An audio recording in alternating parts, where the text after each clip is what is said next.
ላይ ሁለት ካሜራዎች አሉ ኒከን D7200 እና ካነን 80D ካሜራ። ሁለቱም እንግዲህ የራሳቸው የሆነ ጥቅሞች አላቸው፣ የራሳቸው የሆነ ፊውቸር አላቸው። ሁለቱም ካሜራዎች ኮምፔር እናደርጋለን ማለት ነው። ፎቶ እያነሳን በደንብ እንሞክረዋለን ማለት ነው። እርግጠኛ ነኝ እንደምትጠቀሙበት። ለዚህ ዩቲዩብ ቻናል አዲስ ከሆናችሁ ላይክ፣ ሰብስክራይብ እንዲሁም ሼር ማድረጋችሁን አትርሱ። ከዛ በፊት ግን ካሜራዎቹ ምን አይነት ፊውቸር እና ምን አይነት ጥቅሞች አሏቸው የሚለውን ነገሮች በተወሰነ ደረጃ ስለ እያንዳንዱ ካሜራዎች ስፔሲፊኬሽናቸው ልንገራቸውና ማወዳደሮቹ እንገባለን ማለት ነው። ፎቶ እያነሳን እንሞክረዋለን ማለት ነው። ወደ ቪዲዮ እንለፍ።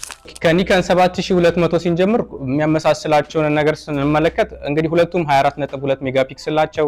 እንዲሁም ደግሞ ይህ ካሜራ ምንድነው አሪፍ የሚያደርገው ነገር ቦዲው ቢልድ የተደረገበት ኳሊቲው በጣም አሪፍ ነው። የትኛውም ሁኔታ ላይ ብትሄዱ፣ የትኛውም አይነት ሲቹዌሽን ላይ ብትሆኑ ምንድነው በደንብ ጥሩ ፐርፎርም ማድረግ የሚችል ካሜራ ነው ማለት ነው። አንዳንድ ጊዜ ምን ይፈጠራል እነ ካነን አይነት ካሜራዎች በጣም ሙቀታማ የሆነ ቦታ ላይ ስትወስዱ ቴምፕሬቸር ያለ ምልክት እያመጣ ካሜራውን የመዝጋት አይነት ፕሮባቢሊቲ አለው። ግን ይሄ አሁን ካሜራ የትኛውም ሁኔታ ላይ የትኛውም ዌዘር ላይ ብትሆኑ ጥሩ መስራት የምትችሉበት ካሜራ ነው። እንደገና ደግሞ ሃይ ኳሊቲ የሆነ ኢሜጅ ነው። እንዳልነገርኳችሁ 24 ሜጋፒክሰል ሁለቱም ካሜራዎች ያላቸው ሜጋፒክሰል። ሌላው ደግሞ ምንድነው ይሄ ካሜራ አሪፍ የሚባለው ጥሩ የሆነ ዳይናሚክ ሬንጅ እና ጥሩ የሆነ ኢሜጅ ኳሊቲ የሚሰጠን ካሜራ ነው ማለት ነው።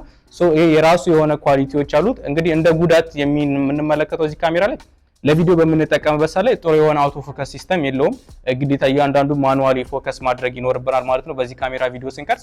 ሌላው ደግሞ ፍሊፕ ስክሪን አለማድረጉ እንደ ጉዳት ልንወስደው እንችላለን ማለት ነው። በተረፈ ግን ለፎቶ ጥሩ ዳይናሚክ ሬንጅ ያለው እንዲሁም ደግሞ ጥሩ ኳሊቲ የሚሰጠን ካሜራ ነው። አዲስ ጀማሪዎችም ከሆናችሁ ለስቱዲዮ ለአውትዶርም ስራ በጣም አሪፍ የሆነ ካሜራ ነው። ሶ ይሄንን ገዝታችሁም ስራ መጀመር ትችላላችሁ ማለት ነው።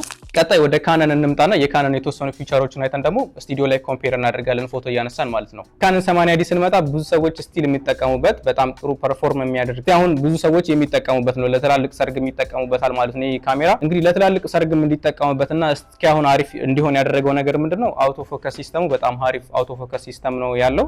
በጣም ፋስት የሆነ አውቶ ፎከስ ሲስተም ነው ያለው ለቪዲዮ ማለት ነው። እንደገና ደግሞ ስክሪኑ ፍሊፕ ስለሚያደርግ ለቪዲዮ ተመራጭ ያደርገዋል ማለት ነው። እንዳልኳችሁ ደግሞ ፎቶ ላይም ደግሞ ስንመጣ ምንድነው የሚያደርግልን 24 ሜጋፒክሰል ነው ብያችኋለሁ።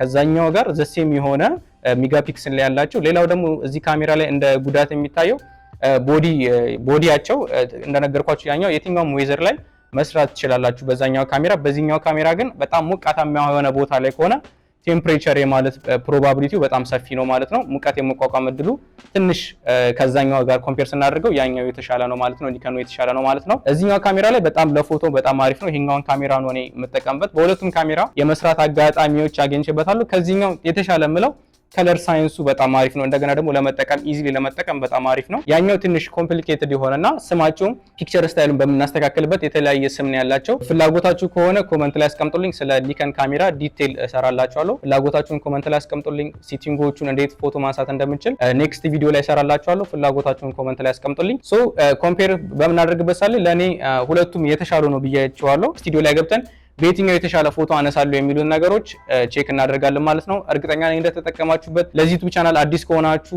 ላይክ፣ ሰብስክራይብ እንዲሁም ሼር ማድረጋችሁን አትርሱ። ቪዲዮን እስከ መጨረሻው ድረስ መከታተላችሁን አትርሱ። ቀጥታ ወደ ኮምፔር እናድርግ ሁለቱንም ካሜራ ይዘን ማለት ነው። ወደ ኮምፔር ስንገባ እኔ እዚህ ጋር ካነን 80D ካሜራ ይዣለሁ፣ እሱ ደግሞ ኒከን 7200 ካሜራ ይዣለሁ። ሶ ምንድነው የምናደርገው እኔ በዚህ ካሜራ በ80D ካሜራ እሱን ፎቶ አነሳዋለሁ፣ እሱ ደግሞ በኒከን ደግሞ እኔን ፎቶ ያነሳኛል። እንግዲህ ፎቶዎቹን ስክሪን ላይ ያደርግላችኋለሁ። እናንተ ኮመንት ላይ ሐሳባችሁን ወይም ደግሞ የትኛው የተሻለ እንደሆነ ኮመንት ላይ አስቀምጡልን። ቀጥታ ሆነን እሱን እንግዲህ ፎቶ ወደ ማንሳት ይገባሉ ማለት ነው። እሱ ደግሞ እኔን በኒከን 7200 እኔን ፎቶ ያነሳኛል ማለት ነው። የትኛው የተሻለ ነው የሚለውን ነገር አብረን እናያለን ማለት ነው። ቀጥታ ወደ ቪዲዮ እንሂድ።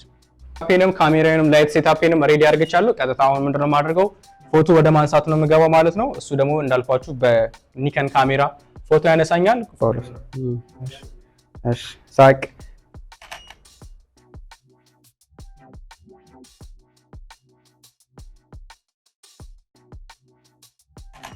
እሺ ጂንኪስ ውስጥ ከተት አድርግልኝ ደግሞ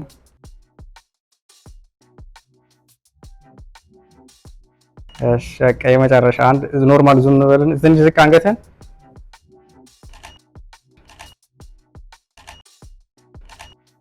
ሪዛልቶቹን ስክሪን ላይ ያደርግላችኋለሁ። አሁን ደግሞ እሱ በኒከን ካሜራ ፎቶ ያነሳኛል ማለት ነው። የትኛው የተሻለ እንደሆነ እናያለን ማለት ነው። አሁን ሴንሰሩን ልቀይረው ነው።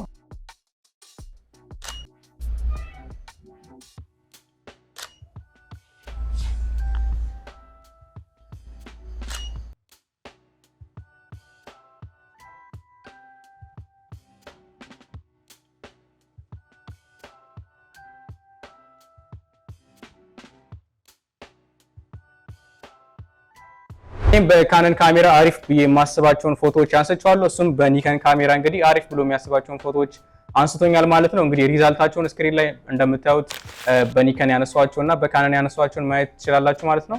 የትኛው የተሻለ እንደሆነ ኮሜንት ላይ አስቀምጡልኝ። ቪዲዮን ይመስላል ጥሩ ነገር እንዳገኛችሁበት በጣም እርግጠኛ ነኝ። ኔክስት ቪዲዮ ላይ ደግሞ ስለ ኒከን ካሜራ ዲቴል እንድሰራላችሁ ከፈለጋችሁ ሀሳባችሁን ኮሜንት ላይ አስቀምጡልኝ። በሌላ ቪዲዮ እስከምንገናኝ ድረስ ቻው።